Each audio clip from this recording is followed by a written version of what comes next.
Yesterday, you told us that Israel was going to strike Iran, and that's why we needed to get involved. Today, the president said that Iran was going to get. Yeah, your statement is false. So that's not what I was asked very specifically. Were you there yesterday? Yes, I asked a question. No, were you the one that? Because somebody asked me a question yesterday. Did we go in because of Israel? And I said, you were asking me that. You from that follow-up, and I said no. I told you this had to happen anyway.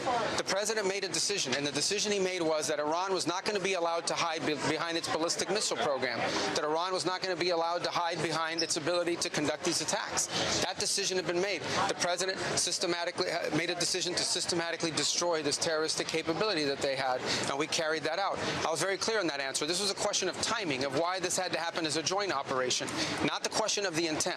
Once the president made a decision that negotiations were not going to work, that they were playing us on the negotiations, and that this was a threat that was untenable, the decision was made to strike them. That's what I said yesterday, and you guys need to play it. And if you're going to play these statements, you need to play the whole statement, not clip it to reach a narrative that you want to do, all right?